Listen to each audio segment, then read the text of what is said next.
made some years ago, and was entirely in favour of his wife, or rather of his reputed wife, Bella. "It may as well stand," he said aloud. "If anything happens to me, she'll take about 10,000 under it, and that was what she brought me."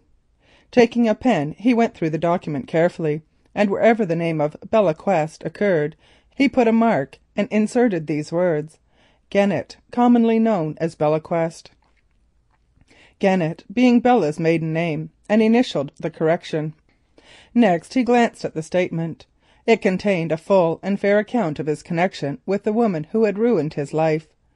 "I may as well leave it," he thought. "Some day it will show Bella that I was not quite so bad as I seemed."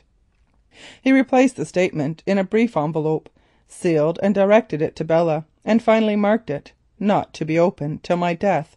W. Quest." Then he put the envelope away in the safe and took up the will for the same purpose. Next it on the table lay the deeds executed by Edward Cossey, transferring the Honham mortgages to Mr. Quest in consideration of his abstaining from the commencement of a suit for divorce, in which he proposed to join Edward Cossey as a co-respondent. "Ah," he thought to himself, "that game is up. Bella is not my legal wife, therefore I cannot commence a suit against her in which Cossey would figure as a co-respondent, and so the consideration fails. I am sorry for that, for I should have liked him to lose his £30,000 as well as his wife, but it can't be helped. It was a game of bluff, and now that the bladder has been pricked, I haven't a leg to stand on." Then, taking a pen, he wrote on a sheet of paper, which he inserted in the will: "Dear B. blank, you must return the Honham mortgages to Mr. Edward Cossey, as you are not my legal wife. The consideration upon which he transferred them failed, and you cannot hold them in equity, nor, I suppose, would you wish to do so. W.Q." Having put all the papers away, he shut the safe at the moment that the clerk, whom he had deputed to watch the Tiger, knocked at the door and entered. "Well," said his master. "Well, sir, I watched the woman. She stopped in the passage for a minute, and then George, Squire de la Mole's man, came out and spoke to her. I got quite close so as to hear what he said, and he said, 'You'd better get out of this.' 'Where to?' she answered. 'I'm afraid.' 'Back to London,' he said, and gave her a sovereign, and she got up without a word and slunk off to the station, followed by a mob of people. She's in the refreshment room now, but George sent word to say that they ought not to serve her any drink." "What time does the next train go? 7:15, does it not?" said Mr. Quest. "Yes, sir." "Well, go back to the station and keep an eye upon that woman, and when the time comes, get me a first-class return ticket to London. I shall go up myself and give her in charge there. Here is some money," and he gave him a £5 note. "And look here, Jones, you need not trouble about the change." "Thank you, sir, I'm sure," said Jones, to whom, his salary being a guinea a week, on which he supported a wife and family, a gift of £4 was sudden wealth. "Don't thank me, but do as I tell you to. I will be down at the station at 7:10. Meet me outside and give me the ticket. That will do." When Jones had gone, Mr. Quest sat down to think. So it was George who had loosed this woman on him, and that was the meaning of his mysterious warnings.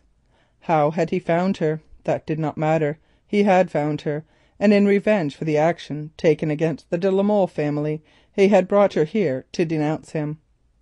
It had been cleverly managed too. Mr. Quest reflected to himself that he should never have given the man credit for the brains. Well, that was what came of underrating people. And so this was the end of all his hopes, ambitions, shifts and struggles. The story would be in every paper in England before another 24 hours were over, headed "Remarkable Occurrence at Boisingham Quarter Sessions. Alleged Bigamy of a Solicitor." No doubt, too, the Treasury would take it up and institute a prosecution. This was the end of his strivings after respectability and the wealth that brings it. He had overreached himself. He had plotted and schemed and hardened his heart against the de la Molle family, and fate had made use of his success to destroy him. In another few months he had expected to be able to leave this place a wealthy and respected man, and now he laid his hand upon the table and reviewed his past life, tracing it up from year to year, and seeing how the shadow of this accursed woman had haunted him, bringing disgrace and terror and mental agony with it, making his life a misery. And now what was to be done? He was ruined. Let him fly to the utmost parts of the earth, let him bury in the recesses of the cities of the earth, and his shame would find him out. He was an impostor, a bigamist, one who had seduced an innocent woman into a mock marriage, and then taken her fortune to buy the silence of his lawful wife. More, he had threatened to bring an action for divorce against a woman to whom he knew he was not really married, and made it a lever to extort vast sums of money, or their value. What is there that a man in his position can do? He can do two things. He can revenge himself upon the author of his ruin, and if he be bold enough, he can put an end to his existence and his sorrows at a blow. Mr. Quest rose and walked to the door. Halting, he turned and looked around the office in that peculiar fashion wherewith the eyes take their adieu. Then, with a sigh, he went out. Reaching his own house, he hesitated whether or no to enter. Had the news reached Belle? If so, how was he to face her? Her hands were not clean, indeed, but at any rate she had no mock marriage in her record, and her dislike of him had been unconcealed throughout. She had never wished to marry him, and never for one single day regarded him otherwise than with aversion. After reflection he turned and went round by the back way into the garden. The curtains of the French windows were drawn, but it was a wet and windy night, and the draught occasionally lifted the edge of one of them. He crept like a thief up to his own window and looked in. The drawing room was lighted, and in a low chair by the fire sat Belle. She was as usual dressed in black, and to Mr. Quest, who loved her, and who knew that he was about to bid farewell to the sight of her, she looked more beautiful now than ever. A book lay open on her knee, and he noticed, not without surprise, that it was a Bible. But she was not reading it. Her dimpled chin rested on her hand, and her violet eyes were fixed on vacancy, and even from where he was he thought that he could see the tears in them. She had heard nothing, he was sure of that, from the expression of her face. She was thinking of her own sorrows, not of his shame. Yes, he would go in. End of chapter 35.